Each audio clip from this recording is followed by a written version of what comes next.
Okay, I had the pleasure, and both Danny and I had the pleasure of being on your podcast last year, which was so cool. And now we get a chance to have you on Muscles by Brussels, but our audience doesn't know anything about you. All that I know is that you are a really amazing person. And when I realized your topic and what you had to speak about, I'm like, oh my gosh, like we actually have to have you on the podcast. Like this is going to be so cool. But first, I'm super curious to one, I want to learn a little more about you because usually when you're being interviewed, you don't really get a chance to know the person who's interviewing you. But I want to learn more about you, and I'd love for our audience to know more about you, Kate. So tell us a little about yourself.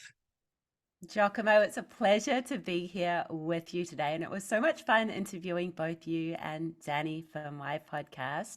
So, my name's Kate Galli. I'm a vegan health coach and author and podcaster based in Sydney, Australia. So, half a world away.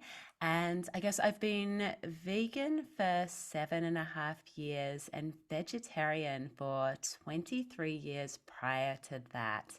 So, I guess, like many of your audience, many of our listeners, I'm very sure I became vegetarian for ethical reasons. I didn't want anyone dying for my food choices. And I was ignorant to the fact that individuals were still dying. So, fast track 23 years, I watched the documentary Cowspiracy.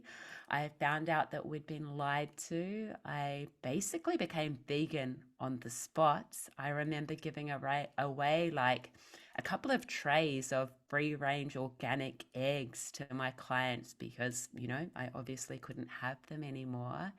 And yeah, that I guess in super fast track is my story from, 16-year-old little meat loving meat eater to vegetarian to now vegan and absolutely loving the lifestyle.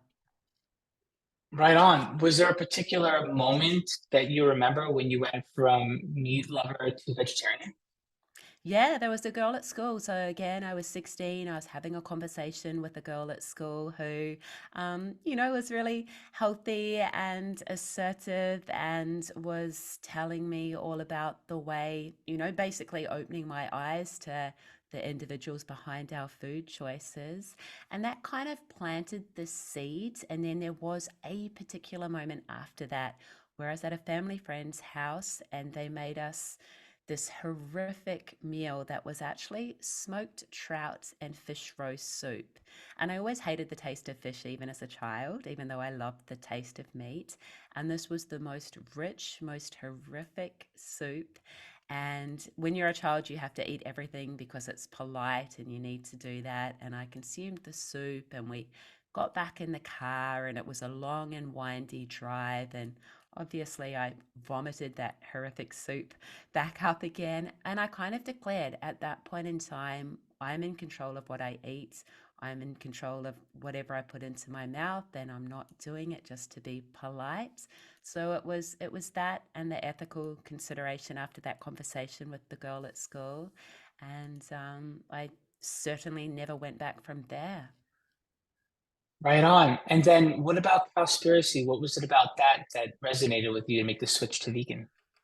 Yeah, it's a weird one, isn't it? Like Dominion, obviously, it would have been like the ethics and the absolute horrors. I think it was the lies. I think Cowspiracy prompted me to do my own due diligence to kind of dig a bit deeper and hunt out the videos so far as dairy and eggs and everything else. It prompted me to just really dig into everything that I'd been ignorant about. And I must say, I've given myself grief, as so many people do. I've wondered, did I walk past those individuals on the streets holding up the videos of slaughterhouse footage? I've been that individual before. Did I walk past them? Did I see any of that? Did I turn a blind eye to all of that?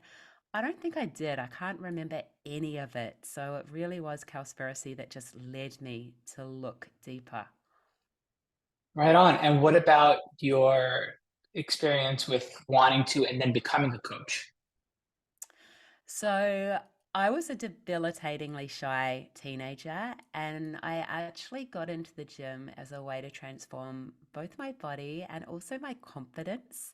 And as I'm sure you and Danny can relate, like it's amazing the confidence it can give you, setting your mind on the way you want your body to look and function, and then actually being able to achieve it. Particularly if you're non genetically gifted, such as me, if you're a little bit uncoordinated, such as me, joining the gym can just really be such an empowering and confidence gaining decision to do. And so I'd been obsessed with the gym for probably about a decade before I actually took the plunge and became a trainer. And again, that was amazing. One of the brilliant things about being a trainer is you kind of have to choose your mood for your clients. Like it, to my mind anyway, you not only need to look the part, you need to act the part, you need to be the most positive, focused person in the room. That's what I think anyway. And by choosing your mood every single time that you walk into the gym, it's not only amazing for your clients, it's actually really amazing for you. I found that from being that grumpy, shy, self obsessed little teenager, a decade plus on, I became someone that was so much better to be around and so much better to be. Right on. Cool. That's a really interesting perspective that you share on what it feels like to be a coach and perhaps how that changed you as a person for yourself between the shyness and the coordination and the fitness and the health and all of it, how it comes together for you, and more importantly, how it comes together for you to help others.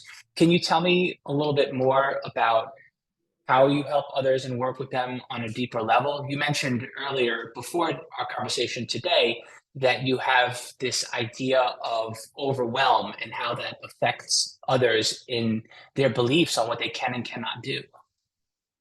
Yeah, definitely. We can get into overwhelm. That would be fabulous. I would say my passion and my skill set is helping people create the mindset. I guess the mind games to play with yourself that make your best eating and exercising actions simple and sustainable. So we all know, it's not the best eating strategy or the flashiest trainer or the best gym or best gym gear that gets you the results. It's all about creating the most effective mindset to make it sustainable.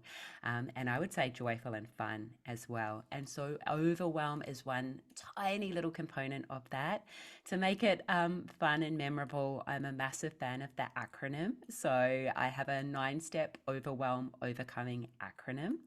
And to start off, I would say I used to do overwhelm really well. It's not so much fun. And overwhelm really is, it's lazy thinking, to be blunt. It's scattered thinking.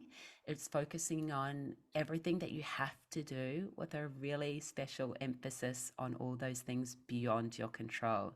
So, number one, the O in overwhelm is most important, and that is to only focus on what you can control. And in itself, that is amazing because then you are just not spending your energy on all that stuff, the weather, the world's financial climate, the way people react and respond to you, everything beyond your control. We're just putting it out of your mind. So I guess I can power on through the steps, and please interrupt me, Giacomo, wherever you want to kind of butt in. So O is for only focus on what you can control. V is for value your daily progresses and small wins. I actually like to jot down 3 wins every single day because it can be really easy to just focus on what you haven't achieved. And we really do need to value every single little win. Um, Even the really tiny ones. So, E is to eliminate unnecessary inputs, and often in relation to, I guess, diet culture and the most effective eating strategies, we're talking about all those inputs that you don't need to be putting into your body. Just as importantly, just as effectively, all the, I guess, psychological inputs that we don't need to be putting into our brain. So, because they're ineffective and they throw us off track. So that's E. R is the respect that structure is freedom. So I am a huge fan of structure, of planning your day to come, of following that structure with little time increments, ticking lists, all of that. And structure might sound a bit daunting and freeing, a bit daunting and overwhelming. However, the way I see it is if you have everything that you need to do in a day structured and planned, it means all the other hours in your day are free. And for you, if you don't plan if you don't plan anything, then it feels like every single hour of your day should be used in these tasks that are hanging over you. However, if you structure a good part of your day, again, that's freedom. So this brings us to W and our Overwhelm Overcoming Okay. um, acronym.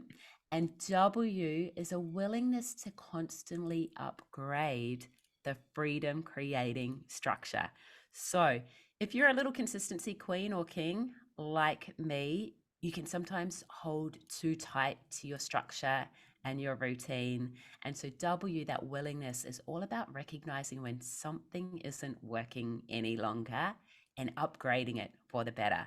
So, you're not doing a habit just because you've done it for 2 decades, you're doing it because it works really well and it still does work. H is to have the sensory acuity, so just the awareness to know when your focus is scattered.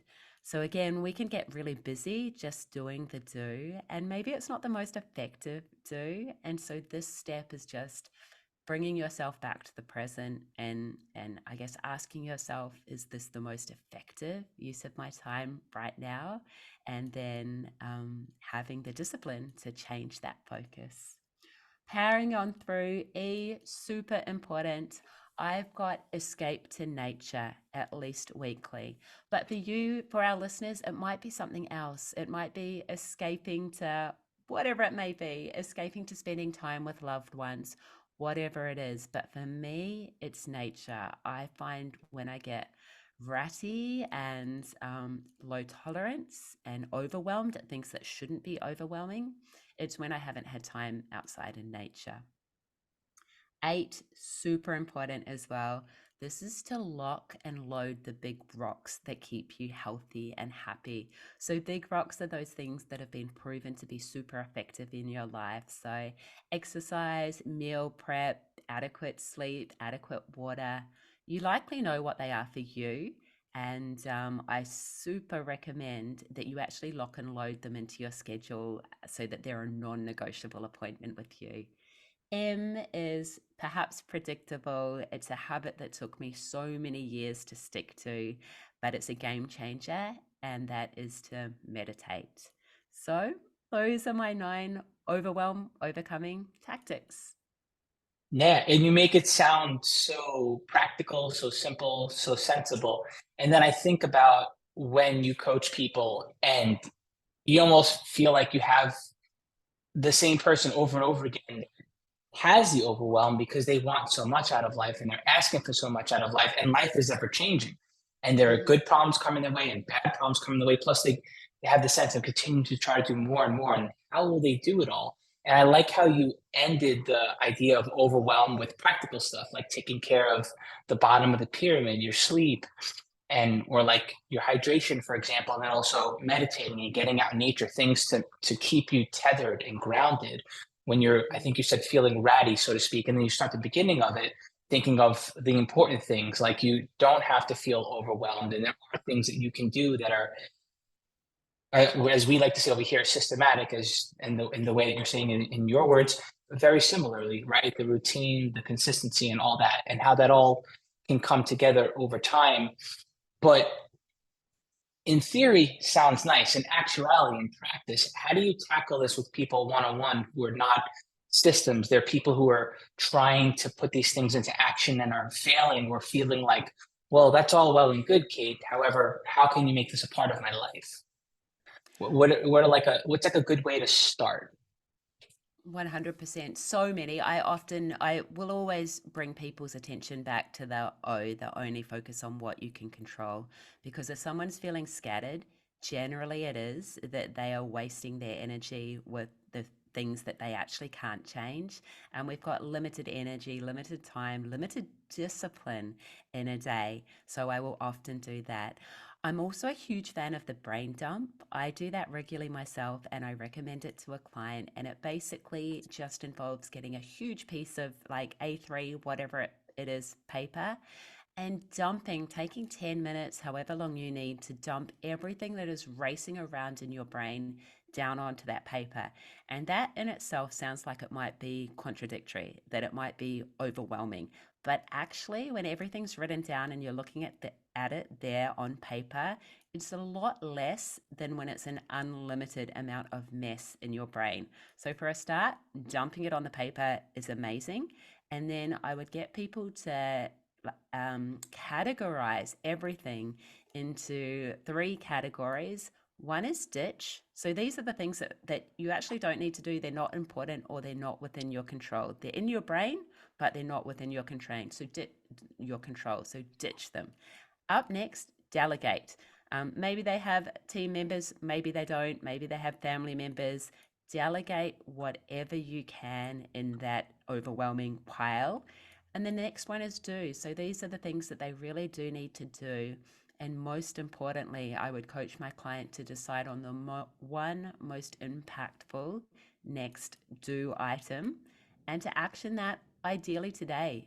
Because if we're feeling overwhelmed, it's amazing how making progress in just one action, one small step in the right direction, that can really make us feel like we're taking control again.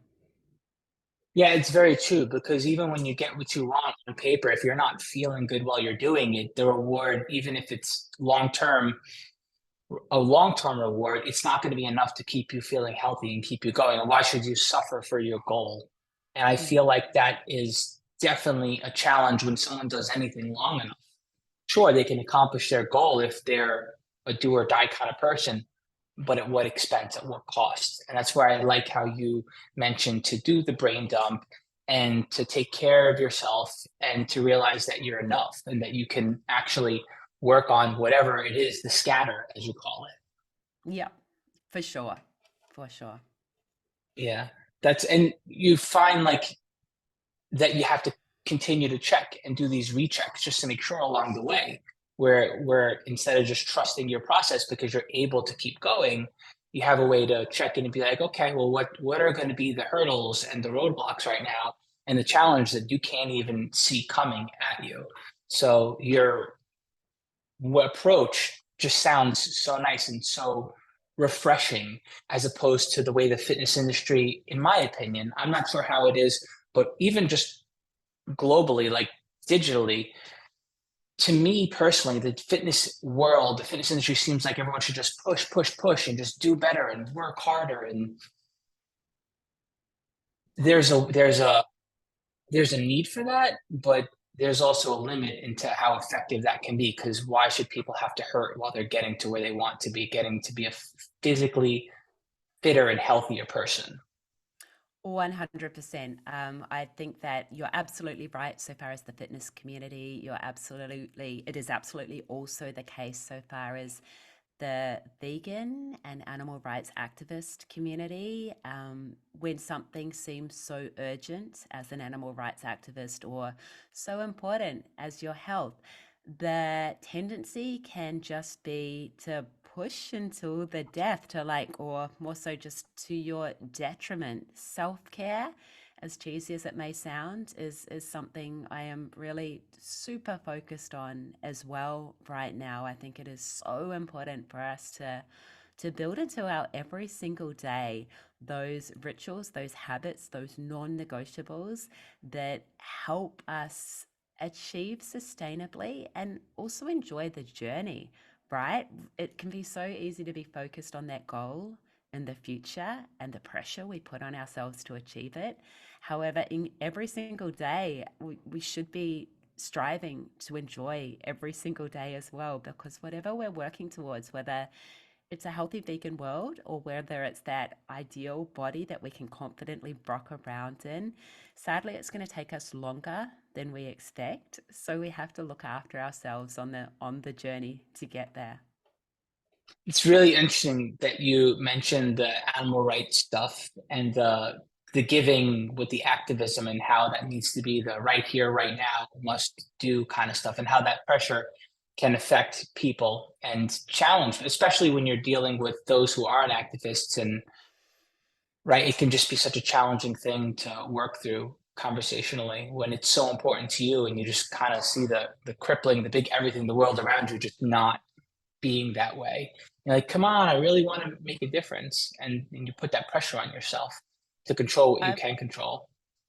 I would say the most challenging component of adopting a vegan lifestyle. It's not the food or the body or anything like that. That is the food part, most people find is so much easier and more delicious and more diverse and cheaper than you would ever anticipate. It's amazing. The hard bit that sadly most of us are unprepared for is dealing in relationships with non vegan loved ones and colleagues and randoms on the street. That is the really exhausting and frustrating and disappointing part. And again, that's why looking after ourselves with self care is so vital. So, what are some of your favorite vegan meals that are healthy and nutritious and delicious? I love huge bowls of abundance. Like, I love huge meals. I love lots of variety so far as crispy, creamy, cooked, not cooked. So, a mammoth pile of like baked veggies with some sort of really wholesome, like bean and mushroom burger, and some sort of leafy salad with a either tahini based dressing or a green goddess type dressing. I'd love some big bowl or plate of that. That's definitely a favorite, but far out, there are so many favorites. Okay. All right. And what's your favorite workout? Ooh, I've been a lower body girl for so long. I love the, I love my lunges and my deadlifts, and oh, that said, I love my chins as well. Lower body or back are probably my favorite to train. However, my approach to exercise is it's precious me time, and I'm grateful that I can do it. And any of us that have the health and the time and the financial freedom to be able to exercise, I'm just so incredibly grateful that I can. What are some of the most overwhelming experiences, whether they're personal, like your experience, or whether they're clients' experiences that you have seen and faced, and what have you done to help others or help yourself overcome? That's a good question. From a business point of view, probably the most overwhelming point in time was when I had the business from hell, as I like to call it. And that was over a decade ago now. And I had bought into a franchise, a gym franchise, and it was a money hemorrhaging machine. And there were so many horror stories as a part of that franchise. I had it for 2.5 years. I'd been a trainer for a few years prior to that. And I remember when I eventually decided that I needed to get out of that business because there was no fun component of it. My team were amazing and my clients were amazing, but everything else was horrific.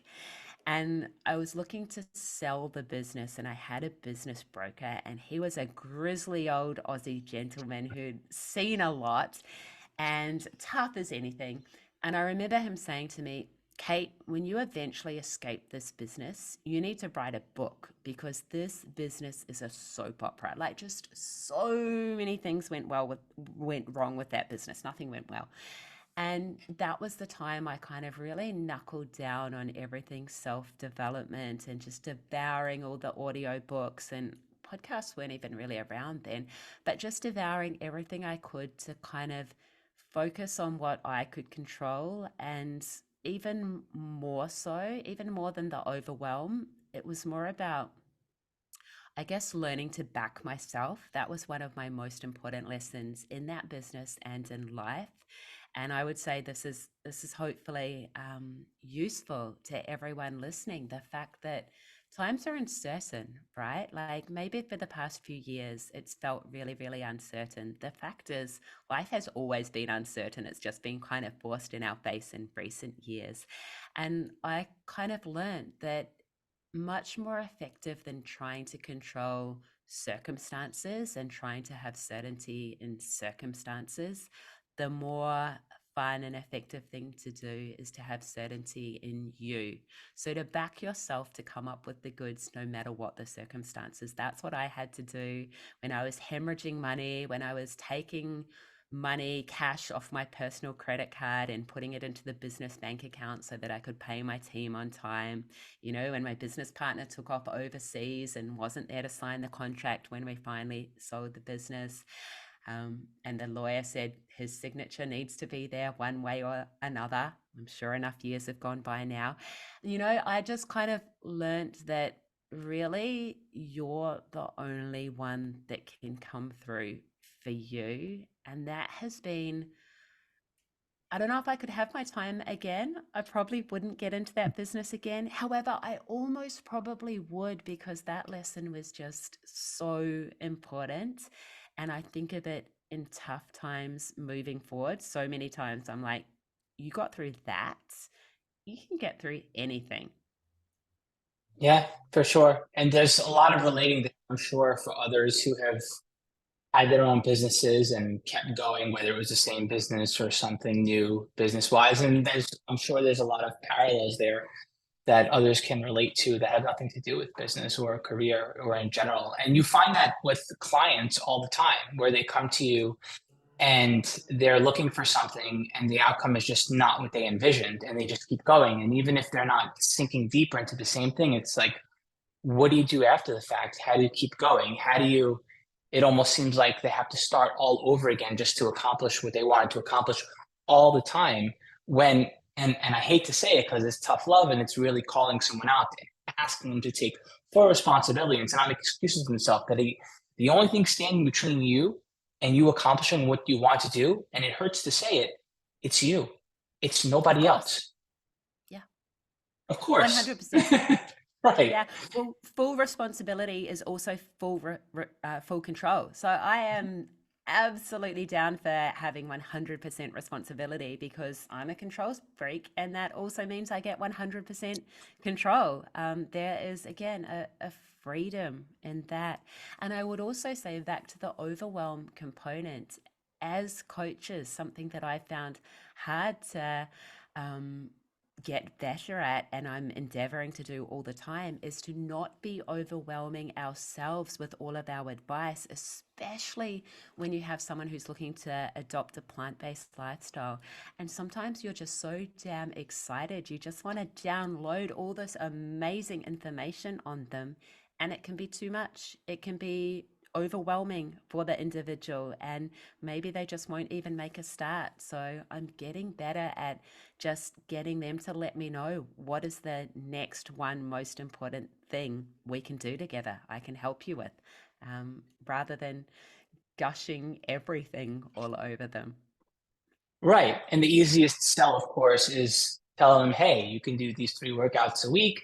You can eat these 4 meals a day. You can do it for the next 3 or 4 weeks. You're going to feel good and you're going to get what you want. And then you step in, Kate, and you're like, okay, and now you're going to get what you really need, right? As a coach. And Yeah, for sure. that's, yeah, exactly. Do you have any examples of any clients that, or I don't know if that's too personal or any specific type of client where you feel like maybe something outside of business as an example is was overwhelmed for them, maybe lifestyle, family, or maybe if you wanted to pivot to the difficulty and just existing in the world as a vegan, whatever you think. I'm just throwing some ideas at you. Let's go to the difficulty in existing in the world as a vegan because I've been writing and podcasting a bit recently, and it seems to be going down well. So far as why I stopped being an angry vegan, and you know, full transparency, I still have those angry moments in me. However, I'm trying really, really hard to lead with love and compassion and deliciousness because, to be honest, it's more effective. I've had the huge privilege and pleasure of interviewing hundreds of athletes and activists and authors and doctors and entrepreneurs. And the one thing I've noticed is that the activists that I have so much respect for what they do, I always will. But I also worry for them and their mental health and their sustainability and their quality of life and their anger and hurt and pain that they carry around, that I have carried around. I don't want to be that. And I don't think it's received as effectively. And, personally, I started to see my relationships with loved ones like disintegrate and be really drastically impacted because I was always flying the vegan flag and I was resentful that they didn't get it. And, I was focusing on what they weren't doing. Whereas one of my current strategies now is to take a loved one, a friend, a colleague, and to try really hard to focus on what we actually have in common, because there are so many things that we have in common, and they are compassionate. They're just not being as compassionate yet towards the animals and the environment as I would want them to be.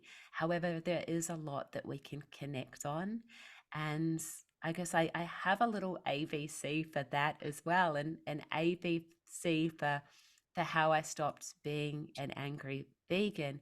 And the A, which I hope will resonate with your audience, is first an awareness of how your way of being in the world, how it feels and what it's costing you. And I just found my awareness was that I was always like just fighting and disappointed and sad. And that's a lot to carry all of the time. And with that awareness, I would say track forward 12 months, 24 months, 36 months. How are you going to feel and how is your life going to look if that's how you're feeling all the time? And it just wasn't doable for me. So moving on, I would say B is all about brainstorming some alternatives. So brainstorm what you can stop doing to feel better, to be a happier vegan. For me, I stopped watching some of the films. I actually stopped doing some of the activism. I know that's really hard. I now see the podcast as my form of activism, not holding up videos in the street right now. I stopped looking at some of the videos on Facebook and stopped following some of the sites that showed those sorts of videos because it wasn't effective for me. And then I started doing some of the things that are really replenishing. So I started following more farm sanctuaries and watching happy videos. And I started sharing my delicious meals on the social medias. And so think of your stop doings, think of your start doings, just brainstorm what you can do to make it better. And then C is all about a commitment. So you've got the awareness of how it is, what it's costing you. You've brainstormed what you can stop doing and what you can start doing. And then you actually need to commit to make it happen. And that might mean writing it down in your daily schedule, which I'm a huge fan of. It might mean tracking it. Whatever it is, it's a commitment to you and it's a commitment to others. And part of that, Giacomo, is why I kind of have started sharing why I stopped being an angry vegan. Because you can bet non-vegans are going to call me on my angriness if I'm, proclaiming that I'm not angry anymore. They're very happy to call me on it. So, the commitment Mhm. to any change is absolutely key. How do people find you? How do people find me? My website is strongbodygreenplanet.com. That is the easiest way to find me. You can find the podcast, which is Healthification, via the website. You can find my beautiful new plant positive journal via the website. And that's like a daily planner / journal. I've spoken a little bit about everything that I do to plan my day to come. I also write down my reference points for success, gratitudes, everything like that. I do all of that in the journal. And I designed this particular journal as a stunning little vegan Trojan horse. So it's really beautiful. It's full of recipes and all the mindset hacks that I use to make my best eating and exercising actions simple and sustainable. And by way of Trojan horse, I just mean it's a beautiful thing that people might buy to help them plan their day. And yet also it happens to help you adopt a healthy vegan lifestyle one step at a time as well. So strongbodygreenplanet.com and strongbodygreenplanet across the socials as well. Strong body, green planet, journal, podcast, so much more. A wonderful human. I'm so glad that you had a chance to spend some time with us and help our audience get to know you a little better. And we'll certainly leave all this in the show notes so that everyone can find you in the future. Thank you so much for sharing, Kate. Giacomo, it was such a huge pleasure. Thank you so much for everything that you do as well. This has been so much fun. So thank you. Thanks. See ya.